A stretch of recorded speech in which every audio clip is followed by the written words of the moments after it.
I don't think I need to say much, but Ericka is a community activist and leader. She was a former leader in the Black Panther Party and served for longer than any other woman. And now she does a lot of community leadership. And Ericka, I'm sure you can talk about yourself better than obviously I can talk about you. So if you want to go ahead, please. Okay, thank you. Thank you. And thank you, all of you, for inviting me to be a part of your circle today. Although it looks square on screen, I love to think of it as a circle because circles are infinite, aren't they? And include everyone, don't they? So you could just play with me. We'll call it a circle, okay? Um, I am so inspired by young people. When people ask me how I'm doing, I tell it, right now, I tell them I am concerned and I am hopeful. And I am hopeful because of young people, because you wave the BS flag where it needs to be waved and you keep doing it. And I just love that. I was 18 when I joined the Black Panther Party, and I was 15 when I went to the March on Washington. That would be the March on Washington for Jobs and Freedom in 1963. I was 15. I knew that I wanted something more in my life than go to school, go to college, I grew up in DC, so get a government job, have 2.5 children, and then work, and then die. We all are born, so we're all going to die. But what I wanted to think about was the in between. What do I want to do? And that day at the March on Washington, Charlotte asked me to, give a bit more about myself. I was listening, not so much to the talks, but just noticing the thousands of people and listening to um, what they were saying, standing near me. It was such a beautiful day. And I had to take 2 city buses to get there and 2 city buses back home. So I had a lot of time to think about where I was going and what I was taking away from where I was going. And what so touched me was that Lena Horne, who was a famous vocalist, actress, and activist, went to the front of the stage, grabbed a microphone, and sung 2 syllables. She sung those 2 syllables, freedom, and everything changed for all of us. A blanket of silence fell over the entire grounds where we were all standing. And when those syllables entered my ears and landed in my heart, a vow arose: I'll serve people for the rest of my life. My mind didn't think it. It arose someplace deep in me. Have you ever had something like that happen for you, where you just knew that something that came to you was true and was important for you to do? If you haven't, that's quite all right. But I do know you know the truth when you hear it and see it. So I had no idea how my life would unfold. And had I had a full idea of how it would have unfolded, I might have been a bit frightened, but I wasn't. I was very aware and open with this knowledge I was carrying of service. And what is that? We use the word political a lot, but I'm not always sure what that means. Does it mean electoral politics? Does it mean a particular stance we're taking? Does it mean a particular stance we're not taking? Or does it simply mean that we want to serve humanity and do the best we can while we're here on planet Earth to uplift? I like that latter way of thinking about it. Though I don't talk about things in terms of political too often. But I do know that being in service to people, I understand that really well. Because when I joined the Black Panther Party, one of the things that I did many things, but one of the things that I learned is that you don't tell people what they need, you ask them what they want. And for young people, there are always people telling young people what they need in school, in almost every institution of society you engage, there's somebody telling you what you need. You know what you need. You may not know all of it, but you have a few of the bits. You know you don't need to go to prison just because you're Black or brown. You know that. You know that you don't need to be treated poorly just because you're a woman. You know that. Men know that too. You know that it's not right to judge people by how they wear their hair or the shade of skin they happen to be born with. We know that. These are just facts. We know this doesn't make any sense. Little children know this. My favorite thing to do is to talk to fourth and fifth graders because they will tell you what are some of the really ignorant things that grown-ups can come up with. To talk about things in terms of structure, the ways in which the generations before you, and particularly the ones way before you, like mine, were socialized to believe there are these people who are intelligent and valuable, and there are these people who are not. And then there's sort of this fuzzy place in between. Well, you could be valuable or intelligent if you do this. When you're socialized in that way, all of your coinciding identities cannot walk into a room with you. You might be able to walk into a room as a woman, but as a woman of color, sometimes it doesn't work. As a queer woman of color, you may not want to walk in with all of that. You following me, people? Just wave, give me a thumbs up, something. Yes, but we want to bring all of ourselves to the room, whatever room it is, without having to change our hair, without having to change our big earrings or our big hair or our dialect, our accent, our actual beingness. We want to bring it all. I don't know if you know the name Shirley Chisholm, but Shirley Chisholm was one, she was, I think, if not the first, one of the first two women, Black women, to run for president. She didn't run as a Democrat or a Republican. She ran as an independent. And she did a good thing. And she said, and people don't remember her almost intentionally, but I always do remember her. And if you're interested in knowing more about her, there is a beautiful documentary called Chisholm 72 Unbought, Unbossed. It is really wonderful. Anyway, she said, if you're not given a seat at the table, then bring a folding chair. I love that. Don't you love it? It like gives you the feeling that people don't have to give you permission to speak. Your voice is so powerfully important. And by the way, you are immensely beautiful, intelligent, and valuable. If I could tell you that every day some kind of way, I would. You're so valuable, and your voices are so important.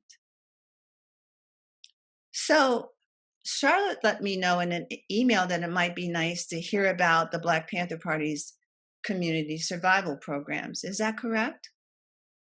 Well, they were based in these ideas that I just spoke about, that everybody deserves a quality of life that makes them feel valuable and safe. And in the community I grew up in DC, in the communities I served in once I left DC and went to Philadelphia to go to college, communities I ended up in New York, in California, in Oakland, and Los Angeles specifically, that isn't how everybody lived. Some people lived in conditions of poverty and still do, but I'm talking about then, because the Black Panther Party existed from 1966 to 1982. I can't say it was worse. I can say that things have incrementally changed, but people were living in conditions of poverty so horrific that it made me cry. Children that couldn't go to school because they didn't have shoes. That would be in California. In New York, children who couldn't go to school because they didn't have a winter coat. They could go other seasons of the year, but not in the cold New York winter and part of the fall. And this is prior to what we call climate change. Structurally, whole cities and huge segments of cities were created to kind of position Black and poor people, as we called it then in the Black Panther Party. But what we meant was all people of color and poor white people. We were one of the first organizations to champion the lives of poor white people.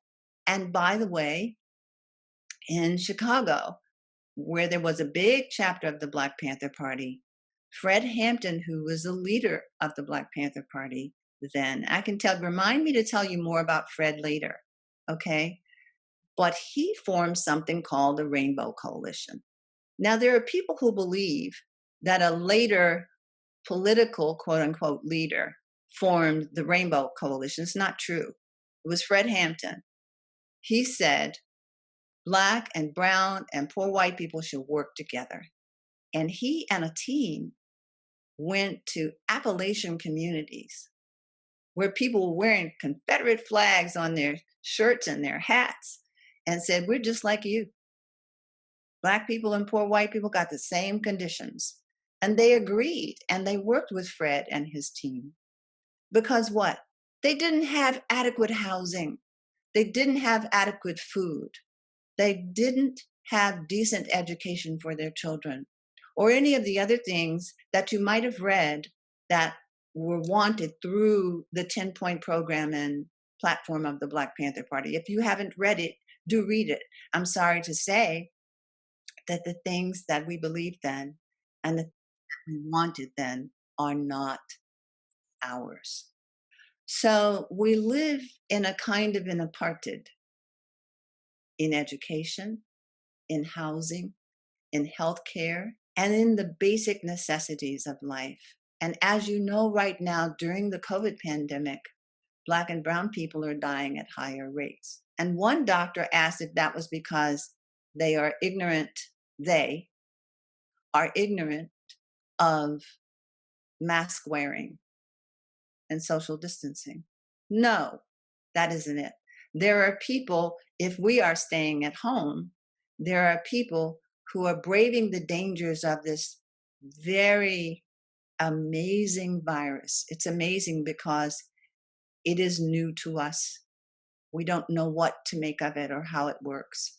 They are braving the streets and the hospitals and the clinics and the buses and the Ubers and the lifts and the bodegas and the everything so that we can feel safe, right? So those inequities existed then. COVID pandemic did not, but those inequities that we're looking at right now in healthcare and the delivery of healthcare is different as well. It was different then. And we said, here's what we're going to do.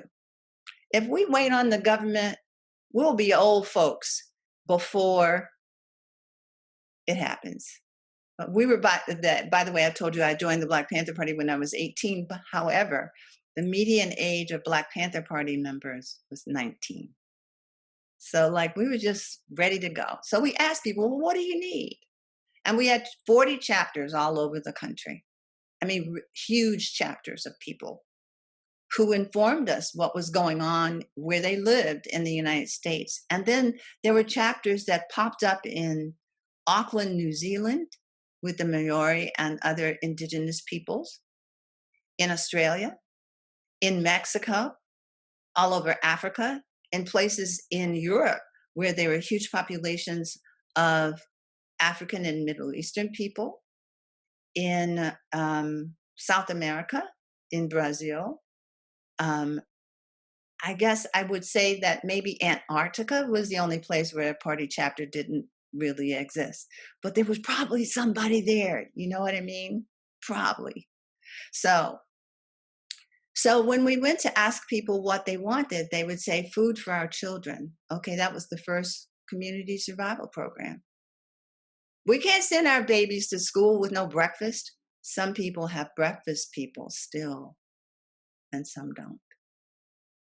In these United States. And it didn't happen in 2016. These structural inequities have been in place since the inception of the United States, which built its economy on owning human beings, built its laws on owning human beings. And though slavery ended on paper, some of those still those policies and those ways of segregating people are still in place, more subtle than perhaps during Jim Crow. I'm talking historical terms. If you can't follow me, just make a little note. Look up Jim Crow laws. And I know why you might not know is because we're not taught the real history. But I'm so glad that you're wanting to know it and wanting to do something about it. So the existing president or the occupant of the White House, he didn't get there by accident. Let's get real here. No magic happened. He grew up right under our noses and was socialized in similar ways to the people before him. And there are people who voted him into office. And maybe there are people in our families and our friends who helped. But I think that now, and I'm sorry to say that for many white people, it took the abhorrent, heart-wrenching, unbelievable, almost 10 minutes of watching the knee on George Floyd's neck. People had been being told all along and had been protesting all along, and then the listening ears were not there. So there's one thing that I think I'm grateful for during this time of pandemic, and that is that it slowed people down enough that they could sit for 10 minutes and watch. You see, before that, we all the way back to Emmett Till, Denzel Dowell, who was the person murdered similarly in 1966, which helped us to start the first issue of the Black Panther newspaper that lasted until 1981. But Denzel Dowell was killed by police. We've been saying it and saying it and saying it. But something happened when mainstream America was able to see it. There is no excuse that could be made because people made excuses. Well, if he hadn't had this in his hand, or if he hadn't had Skittles in his pocket, or if he hadn't been walking with a hood on, or if she hadn't been talking loud, we couldn't make any more excuses. And thank goodness for that. And thank goodness for all the co-conspirators and allies who we've always needed. So we asked people, what do you need? And they said, we need shoes for our children. We need health care. Can y'all start a clinic? And so we did. We created a consortium of 12 people's free medical clinics. It started in the East Bay, in Berkeley and Oakland and San Francisco, and then spread across the country to New York, Chicago, Los Angeles, Texas, Virginia, North Carolina, Maryland. Look at Baltimore. When we think of Maryland, do we think Baltimore automatically? No. But if you look at every one of the cities where there are huge numbers, huge populations of indigenous, Black, people of color, you will see the same conditions. So in California, the parents weren't so worried about a big one because it was California. So we listened. They needed shoes and clothing. And in New York, in Harlem, the people there were saying, well, we need warm winter clothing so our children can go to school. Wait a minute. We need schools everywhere. We need clinics. We need pest control. We need plumbing support. We need adult literacy programs. We need seniors programs. We need teen programs. We need schools. And so that is what we did. And one of the things that I did for 9 years of my 14 years as a member of the Black Panther Party is that I ran a school called the Oakland Community School that came out of the Black Panther Party's desire to serve young people in any way that it could, starting with just visiting high schools and talking to high school students about what they might do to support their communities. And for all of this, we were under government surveillance. For all of this, we were arrested and released and brought to expensive court cases. For all of this, some of us were assassinated, like my husband, who was 23 at the time. For all of this, we were incarcerated, and not just incarcerated, but many, many people of the Black Panther Party who were incarcerated were kept in solitary confinement. I have two friends. Both of them are now out of incarceration at Angola prison, and it's notorious. And one of them served 39 years in solitary confinement. The other served 40 some years in solitary confinement. Now, stop for a moment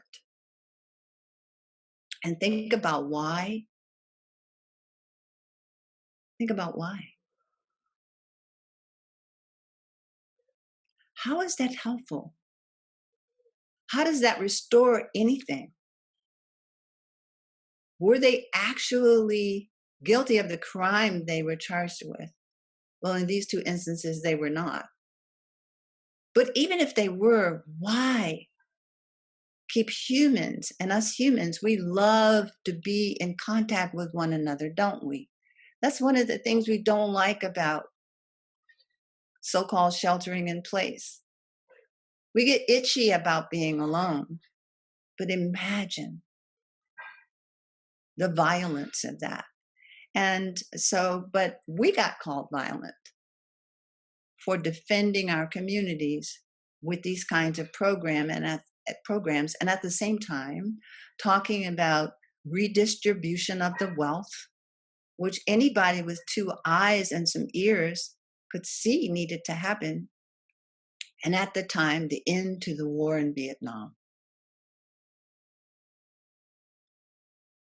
So we were considered insurgents, militants. The word terrorist wasn't used so much then, but that's how we were treated. So I'm going to stop here. I can tell you more about the 64 community survival programs of the Black Panther Party, because I'm sure you've never heard that number and you can't list them as I can. But I'm going to stop here so that if you'd like to ask questions. Thank you so much, Erica. We're so honored to hear that and hear this from you. Shima, go ahead. So it's a really popular debate, and it's one we discuss a lot in Coalition Z on the topic of gun control. So, like, as a Black Panther, I wanted to ask, do you believe the public should be armed? No, I think the public is already armed, first of all. And I'm frightened by who has the arms. When I was in the Black Panther Party, I never had a gun, never knew how to use one. And I wasn't just some aberrant party member. There was a, a quasi military branch for the defense of ourselves because we were often, we were often stopped, frisked. And I could tell you a story about being stopped and frisked by police officers with military level guns pointed at my pregnant belly. I was 8 months pregnant. So, no, I don't believe people should be, I don't even believe police should be armed. And there are countries in our world where police are not. That's the last go to. That is the last resort. So, no. And I think if you have to be armed, then you need some kind of emotional, mental clearance. And I'm not talking about cognitive ability here. I'm talking about to make certain that the person who's holding this dangerous weapon has the ability to make wise decisions. And I also believe that if police have to have weapons, first of all, I believe in defunding them from things that have nothing to do with police routine uh, tasks, like going to the home of a person who is having a psychotic episode. I met many of the families whose sons or daughters were killed by police violence, and 4 of them shared the heart-wrenching story of their daughters or sons being killed because their medication was changing, and police officers killed them in front of them in their homes. So no is the answer to that question. And I could go on and on about it, but I no is my answer. I do believe, though, and the Black Panther Party's original name was the Black Panther Party for Self-Defense, that people should be able to defend themselves against violent attack, because so often our doors were kicked in communities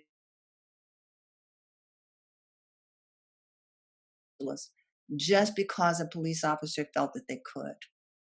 And so that was our intention by saying we believe in armed self-defense.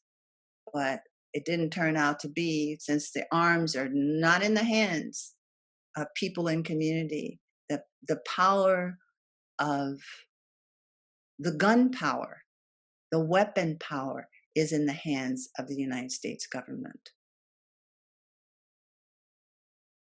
Thank you for your question, Shima.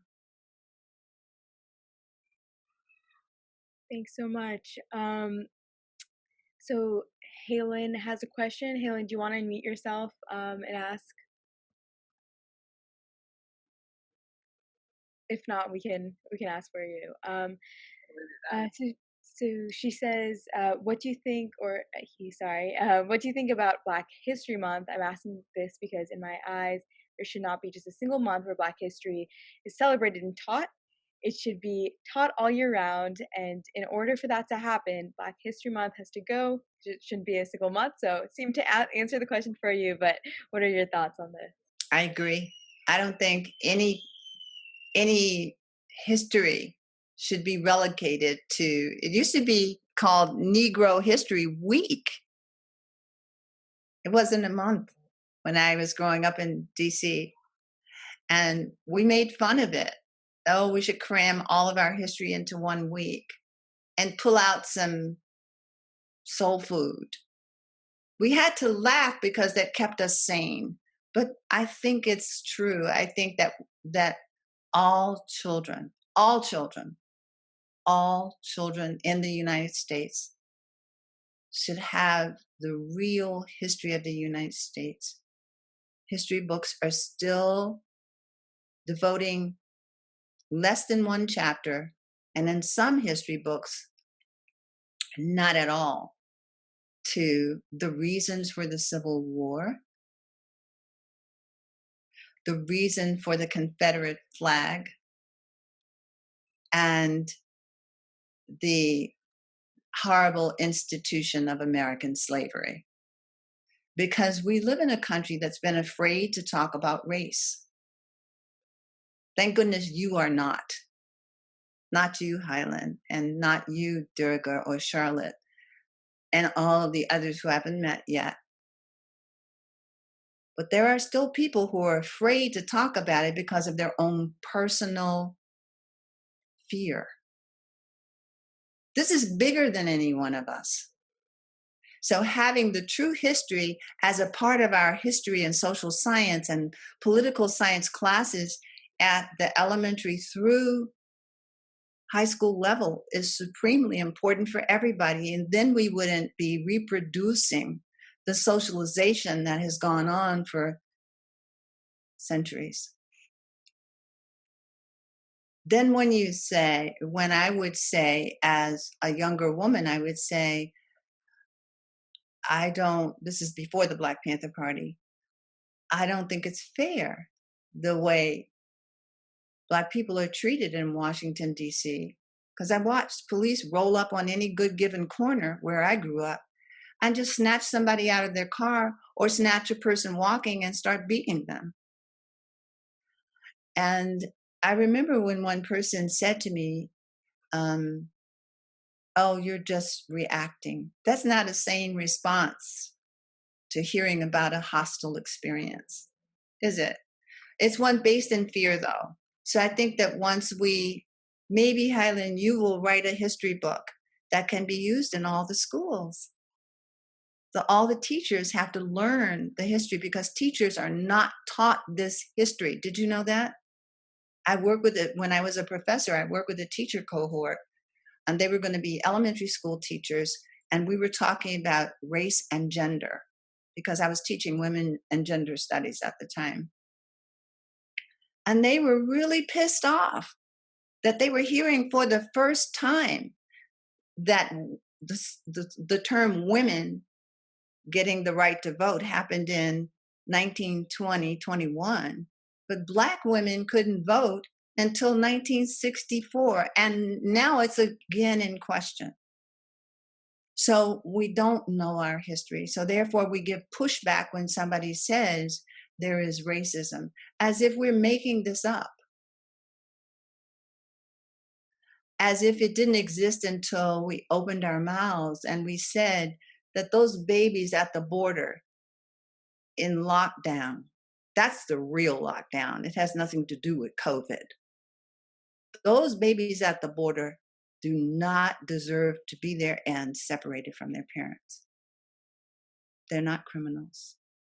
And therefore, because we don't understand history, we're raising a generation of people who will not feel good about the United States. That's sad. It's not their fault.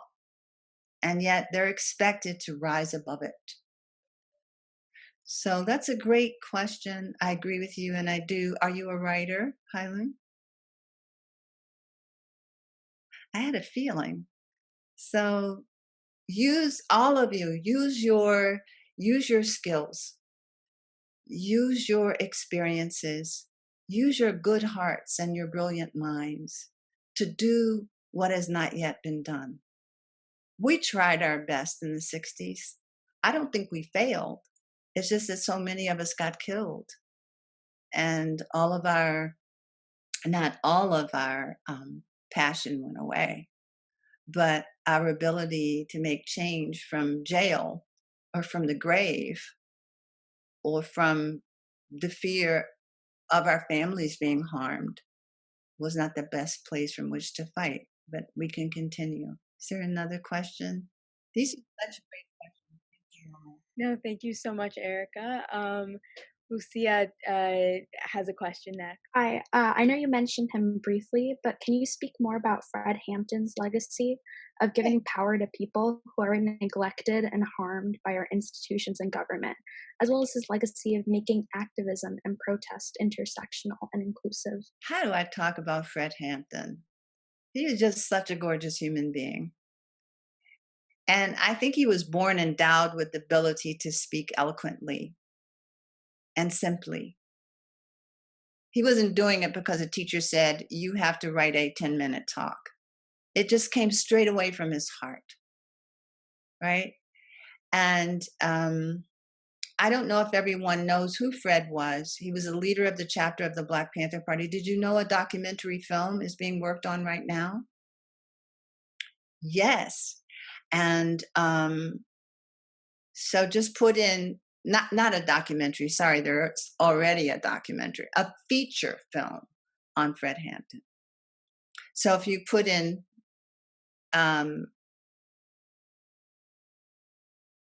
something like, I can't remember if it's the FBI and the Rise of a Black Messiah, because that's where the term came from. The FBI's counterintelligence program was so afraid of people like Fred Hampton that they had a clandestine organization within the FBI called the Counterintelligence Program. And they surveilled and they followed and they had informants and operatives follow him and pretend to be his friend. And then eventually they orchestrated his murder. The police that came to kill Fred in his home, in his bed with his pregnant wife, got the permission to use Chicago phone company trucks to drive there so that they were less visible. And then, of course, they blamed Fred, who was asleep. So, but what he did was he said, it doesn't make any sense why poor people, we got Black people that hate white people, got white people that hate Indian people, we got hillbillies that don't like anybody. We should all be working together. We should all be working together. It's all our struggle. That's why the Rainbow Coalition formed. It wasn't an electoral political thing. It was like, can the communities come together and work? And there are scenes of this in the documentary on Fred. There's a scene where Fred sends others to these Appalachian communities, and you see them talking with each other. It would make you cry because we don't think of poor white people and Black people and brown people working together. We have such silo formations right now. And Fred did this because the Black Panther Party was very, very, very much the vanguard of the human rights movement of the 60s, 70s, and I would say the 80s as well. And we formed coalitions all the time. We knew they could kill us, whoever they is, FBI, CIA, local law enforcement, vigilantes, whatever, you name it. They worked in coalition, but we weren't. And so we started coalitions. And it didn't matter who you were. It didn't matter if we agreed with your ideology. It mattered that we had power in numbers. Fred wouldn't have used this term created by Kimberly Crenshaw called intersectionalism, but he certainly had no problem with working with women. He didn't have a problem working with queer people. He didn't have a problem working with white people or brown people or church people. He had come from the NAACP, which was largely based at one point in the Christian church, in the Black Christian church in the South. So he was phenomenal. And I hope that all of you will get to see will find the documentary and watch it. There's also, I'll think of the name of it, but there's another documentary in which you can see the people who were friends to Fred talking about him. And the name of the documentary will probably come to me later, and I can email it to you, Charlotte, so you can tell everybody if you want. And the new film is supposed to be out in the fall. It's a feature film. And by the way in which, and this is something to know, it's not directly about Fred, but it's about how and why he was killed. The operative who made the drawings of Fred's apartment where he lived with his pregnant wife, he drew the drawings. The reason why he became an operative is that he was a Black man threatened to go back to prison, and he didn't want to, and he thought he would be doing some good thing. He did not. That man in real life, not in a feature film, in real life, that man talked about how horrible he felt when Fred was killed. He didn't set that up. He didn't know that they were that abhorrently violent, and he committed suicide as a result. So you see, everybody gets impacted by violence. It isn't just the people meting out the violence or the people receiving it. It's the families and the people who have tangential relationship to a person like Fred. So I hope I answered your question. Thank you. Aisha has her hand raised. Yeah. Thank you so much for speaking with us, first of all. It's been really amazing to hear you. But my question for you was, because you talk so much about like how you got involved when you were really young and how you have a lot of hope for the youth right now, especially those of us involved in activism, do you have like a piece of advice that you wish you had heard as a young person when you first got involved with it, or like something generally that you'd want to share with us? Well, there are two. One is what I did hear. And then I'll tell you something I didn't hear. Okay. I love talking about what does work before I talk about what doesn't. Maybe that's something I want to share with you. Focus in on what's working and enhance it. There are some things that do work. Enhance them.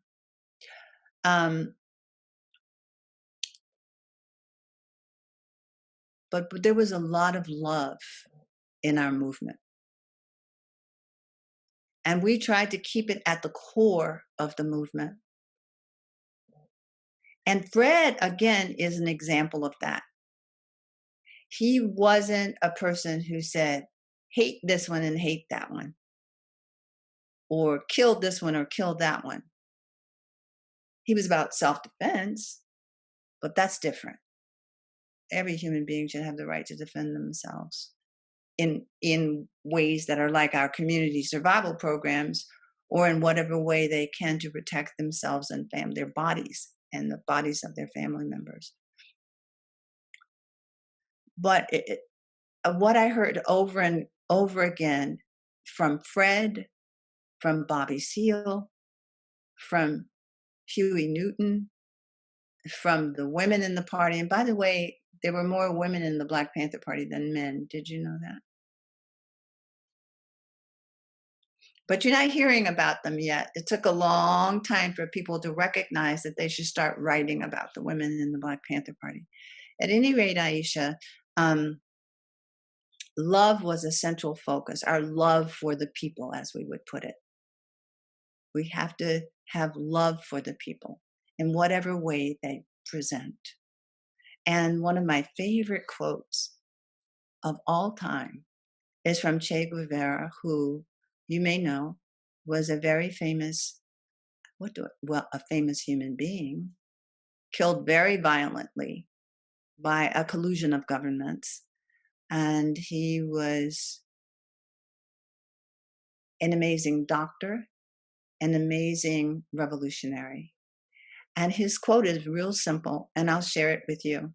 And somebody can type it in the chat. So if you want to, it's a one-liner. And I wish I knew it in Spanish, because I'd say it to you in Spanish, but I don't.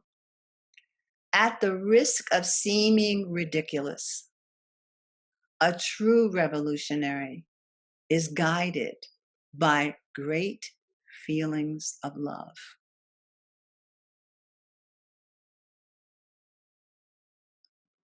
So when you are thinking about something that needs to be transformed, which is a long process, transformation is not just change.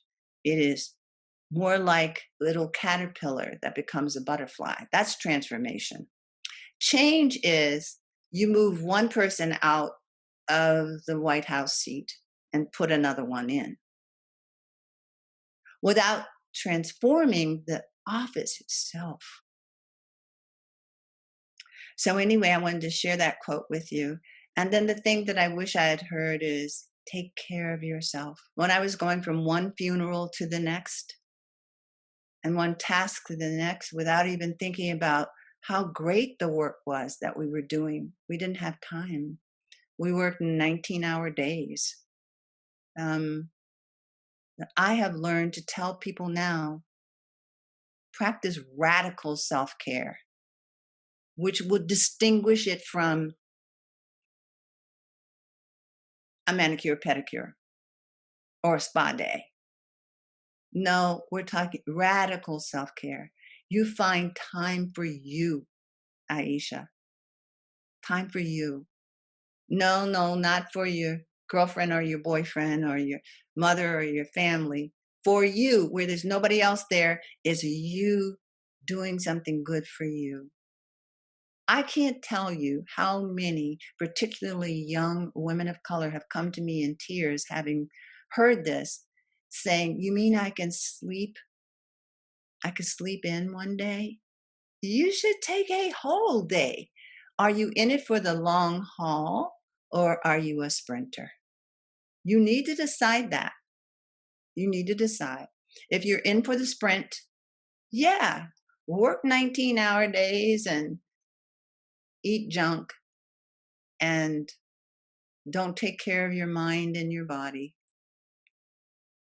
If you're in it for the long haul, then take care of your wonderful body. It's your vehicle. Take care of your mind. Let it rest. And take care of your spirit as well. I don't come from a culture that says feelings are useless. I come from a culture where my aunties told me, sugar, you just go sit down. You're sad today. I was a little girl when they would say these things to me. But we didn't say that to each other in the movement. So I'm saying it to you now. And you don't stick radical self-care in a quote box. You practice it. I meditate every day. If I didn't, I would not be having a good day. It's not necessarily true that other people would know I didn't meditate, but I would know it. I wouldn't be as resilient. I wouldn't find joy in simple things like a baby's face or my dog's eyes. Do you know what I mean? So take care of yourselves. And I have a friend who, because he doesn't want to discuss that he's taking care of himself, here's what he does. He puts meeting with me in his calendar. And when people ask him, can you be in an organizing meeting between 10 and 11 on Friday? He says, no, I have a meeting already. You can do that. We didn't do it. And it took a toll on all of us. And I'm not joking.